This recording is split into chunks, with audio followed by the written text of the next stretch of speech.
تو حضور صلی اللہ علیہ وسلم کے والد کا کیا نام تھا؟ عبداللہ. تو آپ کی عمر 25 اور بعض قول کے حساب سے 30. آپ نے وفات پائی اور مدینہ کے شہر سرائے دار النائلہ میں آپ مدفون ہوئے. نور محمدی صلی اللہ تعالی علیہ وسلم آپ کے پیشانی پہ جلوہ افروز تھا. کیا تھا؟ نور محمدی. اب سوال اٹھتا ہے نور محمدی کیا ہے؟ تو اس پہ میری بات وہاں رہ گئی تھی. وہ نور محمدی میں آپ کو سمجھانا چاہتا ہوں. حضور صلی اللہ علیہ وسلم کے والد گرامی کے پیشانی پر، کہاں پر؟ پیشانی پر نور محمدی جلوہ افروز تھا. آپ جہاں جاتے تھے سب سلام آپ کو کرتے تھے اور بہت ہی عزت سے اس نور محمدی کی وجہ سے حضور صلی اللہ علیہ وسلم کے والد گرامی کو سب کافی عزت اور سلام کرتے تھے. اب سوال اٹھتا ہے نور محمدی کیا؟ نور محمدی ہم لوگ بہت سنتے ہیں، لیکن اگر پوچھ دیا جائے تو جواب دینے میں بہت لوگ پیچھے ہو جاتے ہیں. تو اس لیے کہ اس بات کو آپ ذہن میں رکھیں. سب سے پہلے نور محمدی کو بنایا گیا، اسی سے مانگ کر روشنی دونوں جہاں کو سجایا گیا. سمجھ میں آیا کہ اللہ تعالیٰ نے اس دنیا کو جو بنایا ہے وہ حضور صلی اللہ علیہ وسلم کے طفیل میں بنایا. آپ بتائیے حضور صلی اللہ علیہ وسلم کی ذات اس سے ثابت اور پتہ ہوتا ہے کتنی اہمیت اور کتنی عظمت والی ذات ہے. جو اللہ تعالیٰ نے فرمایا اگر میں حضور صلی اللہ علیہ وسلم کو پیدا نہیں کرتا تو میں اس زمین و آسمان کو پیدا نہیں کرتا. اگر میں زمین و حضور کو پیدا نہیں کرتا تو میں اپنی ربوبیت کا بھی اقرار نہیں کرتا کہ میں خدا ہوں، میں قہار ہوں، وہاب ہوں، رزاق ہوں. یعنی جو اللہ تعالیٰ نے فرمایا وہ اپنی خدائی کا بھی اقرار نہیں کرتا. تو سب سے پہلے نور محمدی کو بنایا گیا، اسی سے مانگ کر روشنی دونوں جہاں کو سجایا گیا. اس لیے ہم آپ کو حضور صلی اللہ علیہ وسلم کی شان میں گستاخی نہیں کرنا، عشق پیدا کرنا ہے. جب تک حضور صلی اللہ علیہ وسلم سے عشق نہیں ہوگا میرے بھائیوں کوئی معاملہ حل ہونے والا نہیں ہے. آپ کا کیسا عبادت ہم آپ کا وہ ہم آپ خود جانتے ہیں. 2 رکعت تو نماز 80 سال سے لوگ پڑھ رہے ہیں، اور کسی سے پوچھ دیے 2 رکعت نماز ایسی بھی پڑھے جس میں آپ کو دنیا یا کچھ خیال نہیں آیا ہو، سمجھ جائیے. تو یہ ہے ہماری نماز کو پڑھے امام حسین نے، حضرت علی رضی اللہ تعالیٰ، ہم سب کو نقل کر رہے ہیں. ایسی نماز ہم آپ پڑھیے جس میں صرف آپ ہو اور اللہ ہو، اس میں خشوع خضوع ہو، نماز اس کو کہتے ہیں. تو آج کل ہم آپ ریاکار بنے گے، لوگوں کو دکھانے کے لیے نماز پڑھ رہے ہیں. اور حضور صلی اللہ علیہ وسلم نے فرمایا جس نے دکھاوے کے لیے نماز پڑھی اس نے شرک کیا، جس نے دکھاوے کے لیے روزہ رکھا اس نے شرک کیا، جس نے دکھاوے کے لیے صدقہ دیا اس نے شرک کیا. تو آج کل ایسے آج بہت لوگ مل جائیں گے آپ کو حدیث قرآن کی بات کریں گے اور ان کا شکل و صورت سے کوئی لینا دینا نہیں، حضور صلی اللہ علیہ وسلم سے کوئی لینا دینا نہیں، حضور صلی اللہ علیہ وسلم کے اخلاق سے کوئی لینا دینا نہیں، حضور صلی اللہ علیہ وسلم کے کیا نام ہے سیرت سے کچھ لینا دینا نہیں، حضور صلی اللہ علیہ وسلم کے لباس سے کچھ لینا دینا نہیں، حضور صلی اللہ علیہ وسلم کا کیا بیہیو تھا، کیا کریکٹر تھا، آپ صلی اللہ علیہ وسلم لوگوں سے کیا معاملہ تھا، کوئی لینا دینا نہیں. صرف حدیث، صرف قرآن، اس کا حوالہ بنا کر کے لوگوں کو گمراہ کرنا ہے. تو اس سے آپ بچ کر رہیے، بہت فتنہ کا معاملہ ہے. سرکار دو عالم صلی اللہ علیہ وسلم نے ارشاد فرمایا ایک وقت آئے گا جو میری امت 73 فرقہ میں پڑ جائے گی، 72 فرقہ دوزخ میں جائے گا اور 1 فرقہ جنت میں جائے گا. وہ جو ہے سنت والجماعت ہے. آپ اپنے عقیدہ کو صحیح رکھیں. بہرکیف اللہ تعالیٰ مسلمانوں کو آپس میں فرقہ بندی سے محفوظ فرمائے، آپس میں میل محبت و اتحاد پیدا فرمائے. چلیے آگے بڑھتے ہیں. تو اللہ تعالیٰ نے اگر فرمایا کہ میں اگر حضور صلی اللہ علیہ وسلم کو پیدا نہیں کرتا تو زمین و آسمان کو پیدا نہیں کرتا. اور جب زمین و آسمان کو پیدا نہیں کرتا تو ہم آپ کہاں ہو؟ یہاں تک کہ اللہ تعالیٰ نے برجستہ آدم علیہ السلام کو کہا اے آدم اگر میں حضور کو پیدا نہیں کرتا تو میں تمہیں بھی پیدا نہیں کرتا. جب حضرت دادا آدم ہی نہیں ہوتے تو ہم آپ کا ہوگا. تو اس سے پتا چلا. پھر ایک حدیث میں آپ کو بتا چکا ہوں, حضور صلی اللہ علیہ وسلم نے فرمایا جب تک تمہارا ایمان مکمل نہیں, جب تک میں تم کو تمہارے ماں باپ بھائی بہن یعنی دنیا کے ہر شے سے سب سے زیادہ محبوب نہ ہوتا, جب تک کہ آپ کا ایمان مکمل نہیں ہو جاتا. بس آپ کو اس کسوٹی پہ آپ کو ایمان بچانا ہے. تو اللہ تعالیٰ نے حضور صلی اللہ علیہ وسلم کی ذات کو پیدا فرمایا, یہ ہم پر بہت بڑا احسان کیا. اس سے پہلے جو ہے کفار مکہ کیسی کیسی زندگی گزارتے ہیں. آپ ہر جمعہ میں امام صاحب سے تقریر سنائیں, سنتے ہی رہتے ہیں.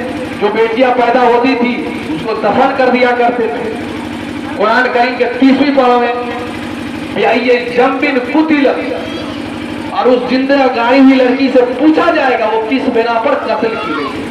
لیکن جب حضور صلی اللہ علیہ وسلم آئے تو یہ سب کو ختم کر دیا. یہاں تک کہ لوگ کسی کو داماد بنانا بھی شرم کرتے تھے. لیکن جب آپ صلی اللہ علیہ وسلم آئے عورتوں کا مقام کتنا اونچا ہو گیا اور ایسا تعلیم دیا, تمام جہالت کو ختم کر دیا. یہ حضور صلی اللہ علیہ وسلم کی ذات ہے, صفات. تو حضور صلی اللہ علیہ وسلم کے والد گرامی عبداللہ کے پیشانی پر نور محمدی جلوہ افروز تھا. تو میں اس کو سمجھانے کی آپ کو کوشش کر رہا ہوں. نور محمدی جو ہے, جب اللہ تعالیٰ نے زمین و آسمان کو پیدا کیا تو پیدا کرنے سے پہلے نور محمدی کو اللہ تعالیٰ نے پیدا کیا. اب ایک مرتبہ جبریل علیہ السلام حضور صلی اللہ علیہ وسلم سے بات چیت ہوئی تو حضرت جبریل نے فرمایا یا رسول اللہ, میں آپ سے پہلے اللہ نے مجھے پیدا کیا. تو حضور صلی اللہ علیہ وسلم نے کیا آپ نے اس کا جواب دیا, وہ جو غور سے سننے والی بات ہے. اور پنجتن پاک کسے کہتے ہیں وہ یہاں سے بھی معاملہ آپ کو حل ہو جائے گا. جب جبریل علیہ السلام نے کہا اللہ تعالیٰ نے یا رسول اللہ آپ سے پہلے مجھے تخلیق کیا یعنی آپ سے پہلے پیدا کیا ہے, تو حضور صلی اللہ علیہ وسلم بی بی فاطمہ رضی اللہ تعالیٰ عنہ کو بلائیں اور امام حسن اور امام حسین رضی اللہ تعالیٰ عنہ کو بلایا اور حضرت علی شیر خدا کو بلایا. دائیں امام حسین, بائیں امام حسن,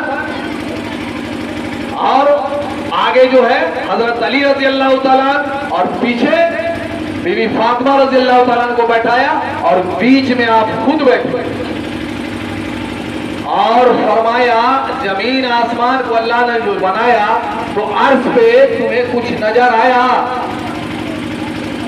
تو حضرت جبریل نے کہا کہ ہاں عرش پر ایک نور تھا جو کئی سال تک لٹک رہا تھا.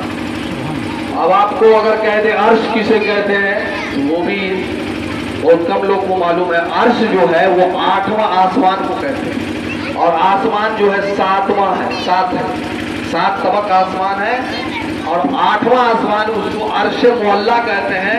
اس پہ اللہ قائم ہے.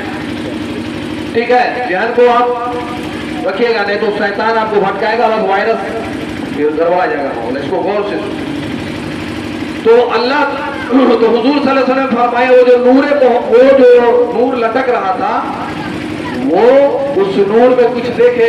بولے اس نور پہ میں نے اوپر ایک تاج دیکھا تھا اور اس کے دائیں بائیں دونوں کندل لٹکا ہوا تھا اور گلے میں ایک توق تھا. تب حضور صلی اللہ علیہ وسلم نے فرمایا وہ جو نور تھا وہ میں تھا اور اس پہ جو تاج تھا وہ حضرت علی رضی اللہ تعالیٰ اور دائیں بائیں جو کندل لٹکا ہوا تھا وہ امام حسن اور امام حسین اور گلے میں جو توق تھا وہ حضرت فاطمہ الزہرا رضی اللہ تعالیٰ. یہی پنجتن پاک. سمجھا؟ یہ بتائیے زمین آسمان سے پہلے اللہ تعالیٰ نے پنجتن پاک کا معاملہ رکھا. سمجھا کہ نہیں؟ آج لوگ جانبے کرتے ہیں اللہ نے ہدایت سے اس کے نبی پیدا